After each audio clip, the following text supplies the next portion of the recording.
Hello दोस्तों, आपका स्वागत है हमारे चैनल चैंपियन जैद पर। मैं हूं आपका दोस्त मोहम्मद जैद। और दोस्तों, आज हम लोग निबंध लेखन देखने वाले हैं हिंदी का।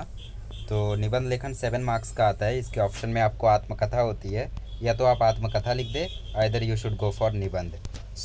मेरी तो चॉइस आत्मकथा रहती थी। आप भी आत्मकथा पर ही जाएँ, बिकॉज आत्मकथा थोड़ा ज़्यादा ईजी होता है, थोड़ा इंटरेस्टिंग आप लिख सकते हो एज़ कम्पेयर टू निबंध। निबंध में हमें प्रॉपर स्टार्टिंग नहीं मिल पाती है ना। अगर प्रॉपर स्टार्टिंग मिल जाए हमें निबंध में तो हम लोग बहुत अच्छा लिख सकते हैं, बट कभी कभी ऐसा होता है हमें प्रॉपर स्टार्टिंग मिल ही नहीं पाती है। तो एक स्टार्टिंग बहुत ज़रूरी है। तो ये तो पानी की समस्या और उपाय पर मैंने निबंध लिया, तो काफ़ी इजी है। तो कुछ मुद्दों को आपको ध्यान में रखना है। सबसे पहली बात, निबंध की शुरुआत में आप कोई शायरी लिखें या छोटी सी कविता लिखें। दूसरी बात, आपको निबंध में यूज़ करना है मुहावरों का तथा कहावतों का। तीसरी बात, आपको अपनी हिंदी नहीं लिखनी है। जो आप अपनी हिंदी बोलते हो वो हिंदी नहीं लिखनी है। जैसे मैं को बहुत सारे लोग मैं लिखते हैं, ऐसा नहीं लिखना है। नौकरी को बहुत बच्चे नौकरी लिखते हैं, ठीक है। तो जो आप हिंदी बोलते हो वो असली हिंदी नहीं है। आप हिंदी बोलना अच्छे से नहीं जानते हो, बोलते हो ठीक है, बट लिखते समय प्रॉपर हिंदी लिखना है। पत्थर को बहुत सारे बच्चे पत्थर लिखते हैं, पत्थर बोलते तो पत्थर लिखते, बट वो पत्थर होता है। और ठंडी को बच्चे ठंडी लिखते हैं। तो ये सब प्रॉब्लम्स आपके साथ हो सकती है, so you should practice for that. तो ये 3 बातों का आपको ध्यान रखना है। तो पानी की समस्या और उपाय। कवि रहीम की उक्ति, बिना पानी सब सून, बिन पानी सब सून। कवि रहीम दास ने कहा था, रहीमन पानी राखिए, ठीक है। कवि रहीम ने कहा था, रहीमन पानी राखिए, पानी बिन सब सून, पानी गए न उबरे मोती मानस चून। तो यहाँ पे बिन पानी सब सून, उन्होंने क्या कहा, पानी रखिए, क्योंकि बिना पानी के सब क्या है, सून है। अक्षरशः सत्य है, बिल्कुल ही ये सच है। बिना पानी के जीवन की कल्पना नहीं की जा सकती है। आपके घर में कभी पानी नहीं आता होगा, या फिर पानी है, एक बैग ऐसा हुआ कि आज पानी नहीं आएगा, या फिर आज पानी ख़त्म हो गया, तो देखो कितना गड़बड़ लगता है। जहाँ पानी है वहीं जीवन है। पृथ्वी ही ऐसा अभी तक का ज्ञात ग्रह है, ठीक है। पानी खाली पृथ्वी पर ही है, तो जहाँ पानी वहाँ जीवन, इसीलिए तो सिर्फ पृथ्वी पर जीवन है, वरना लोग वीनस पर नहीं रहते। तो पानी की समस्या और उपाय, तो वही यहाँ पे उन लोगों को लिखना है। सबसे पहले समस्या बताना है, फिर उपाय। जहाँ पानी है और समुचित मात्रा में है, ठीक है। वही पृथ्वी एक ऐसा ग्रह है जहाँ पे समुचित मात्रा में, जितना लोग है उतना पानी है। पृथ्वी का करीब 3/4 भाग पानी से घिरा हुआ है, मतलब 75% पानी है पृथ्वी पर। बट ये 75% पीने लायक है क्या, मेरा सवाल है। जी नहीं। इसमें से कुछ आइस के फॉर्म में है, कुछ सॉल्टी हैं, ज़्यादा से ज़्यादा सॉल्टी हैं जो बचते हैं आइस के फॉर्म में है, कुछ गंदे हैं, थोड़े ही ऐसा पानी है जो पीने के लायक है, ठीक है। अन्य ग्रहों जैसे शनि, बृहस्पति, मंगल या फिर चंद्रमा पर जीवन के कोई लक्षण नहीं है, क्योंकि वहाँ पानी ही नहीं है, इसीलिए वहाँ पे जीवन नहीं है। विडंबना यह है कि भारत, जो पवित्र नदियों की भूमि कहलाता है, उसी देश को पानी की विकट समस्या से जूझना पड़ रहा है। मतलब जिस भारत को कहा जाता था कि वो पवित्र नदियों की भूमि है, वही आज पानी की समस्या से जूझ रहा है। हमारे देश में हज़ारों गांव ऐसे हैं जहां लोग पानी के लिए, पीने तक का पानी दूर दूर से लेकर काम चलाते हैं। बिल्कुल सही बात है, एक गांव से दूसरे गांव जाते हैं, लेकर आते हैं। गर्मियों में तो और भी बदतर हालत हो जाती है। सरकारी आंकड़े में तो 90% जनसंख्या को पानी उपलब्ध है, लेकिन रिसर्च करने पर ऐसा पाया गया कि केवल 30% जनता पानी का लाभ उठा पाती है, ठीक है। तो खाली 30% लोग पानी का लाभ उठाते हैं। गवर्नमेंट कहती है 90% लोग के पास है, बट ये गलत निकला जब उन्होंने रिसर्च की। कितने लोग के पास है, सिर्फ 30। इसके अलावा जहाँ कहीं सरलता से पानी उपलब्ध है तो वह प्रदूषित है ना। जहाँ पानी है वो प्रदूषित है, जहाँ नहीं है वहाँ प्रॉब्लम है।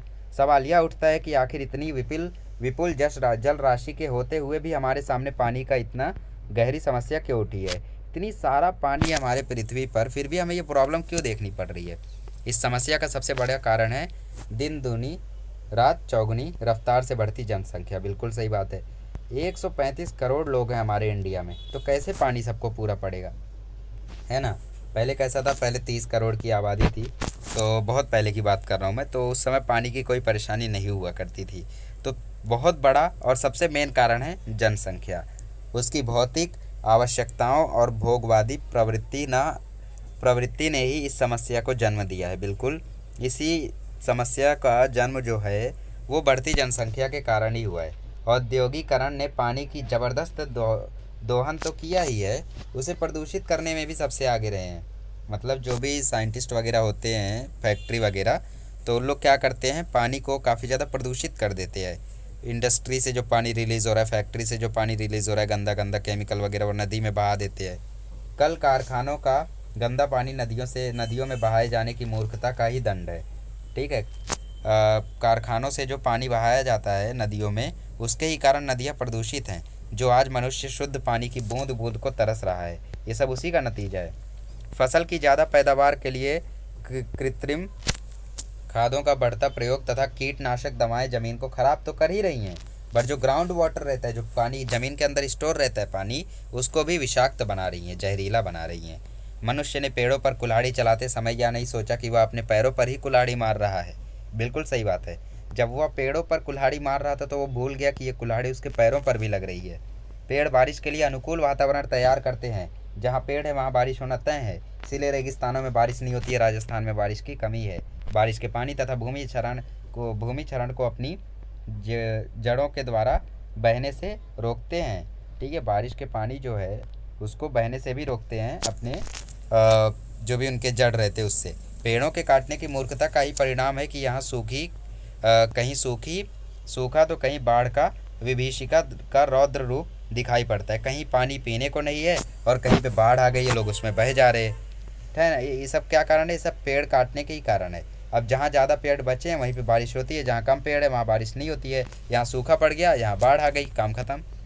इस समस्या से निपटने के लिए सबसे पहले ज़रूरी है कि अब देखो उपाय बताया जा रहा है। अब इस समस्या से निपटने के लिए सबसे पहले ज़रूरी है कि वर्षा के जल को हम व्यर्थ ना जाने दें, उसकी हार्वेस्टिंग करें, उसे संचित करने की दिशा में ज़रूर कदम बढ़ाएं। तालाब, कुएं आदि का ज़्यादा से ज़्यादा निर्माण हो, वृक्षारोपण व्यापक पैमाने पर हो। ठीक है, ट्रीज़ जो हैं उनका ज़्यादा से ज़्यादा प्लांटेशन हो। हर बिल्डिंग की छतों पर बारिश के पानी को बचाने के लिए सीधे ज़मीन के अंदर भेज दिया जाए। ठीक है, बचाया जाए पानी को। इसके लिए भी योजना बनाकर क्रियान्वित को की जाए।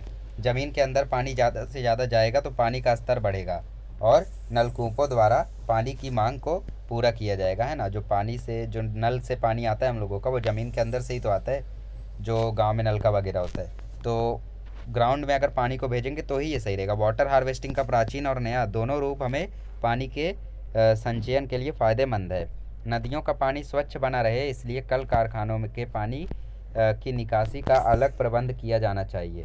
ठीक है, कारखाने वगैरह जो है, फैक्ट्री वगैरह, उनमें अच्छे से प्रबंध किया जाए ताकि वो गंदा ना करें। ये कार्य व्यक्तिगत, सामाजिक तथा राष्ट्रीय सभी रूपों से व्यापक पैमाने पर हो तभी सफल हो सकेगा। एक के करने से नहीं होगा, इसको सरकार को हर एक से करवाना होगा और करना होगा। प्रकृति ने हमें जो जीवन का आधार दिया है उसका कृतज्ञ होते हुए उसका संरक्षण करें तथा प्रदूषित होने से बचाएं, इसी में हमारी भलाई है। अगर हम अब भी इस दिशा में जागरूक नहीं हुए तो आने वाली स्थिति कितनी विकट हो सकती है, इसकी कल्पना भी नहीं की जा सकती। समझिए, अगर आज भी हम लोग सचेत नहीं हुए तो ये बहुत बड़ी प्रॉब्लम बन जाएगी।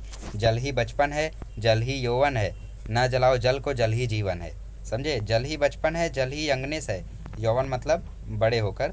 ना जलाओ जल को मत ख़त्म करो क्योंकि जल ही जीवन है। कितनी बढ़िया पोयम है। तो मैं जब ये पढ़ रहा था निबंध, तो आपको एक भी पॉइंट पे बोर लगा? बिल्कुल नहीं लगा, क्योंकि ये उसी फॉर्मेट में लिखा है। तो आप भी समझ लो अभी वृक्ष पर लिख रहे हो। ठीक है, इस पे आपने बोला कि वृक्ष की वजह से हो रहा है, तो अभी पेड़ों पर ही पूरा पैराग्राफ मत उतार दो कि बस पेड़ पेड़ पेड़ पेड़ पेड़ लेकर ही बैठे रहो। पेड़ काट दिया, ये हो गया, पेड़ काटा क्यों, पेड़ नहीं काटते तो ये नहीं होता। तो इतना लंबा मत लिखो पेड़ पर ही। जनसंख्या पर लिख रहे हो तो जनसंख्या पर इतना लंबा मत लिख डालो, छोटा छोटा लिखो, बट क्वालिटी लिखो, वरना पढ़ते पढ़ते जब बोर होंगे ना वहीं पे आपका मार्क्स कट जाएगा। ठीक है, तो जैसे वृक्ष पर लिख रहे हो तो थोड़ा थोड़ा लिखो। ऐसा नहीं है कि अब वृक्ष को उठाया तो पूरे में वही बोल दिया। जैसे समझ लो मैं एक मोटिवेशन वीडियो बना रहा हूँ, मोटिवेशनल वीडियो में मैंने एक पॉइंट उठाया कि आजकल के बच्चे मोबाइल की वजह से नहीं पढ़ते हैं। अब मोबाइल पर ही मैं पूरा 15 मिनट आपको सुना दूँ तो कितना बोर हो जाओगे, है ना।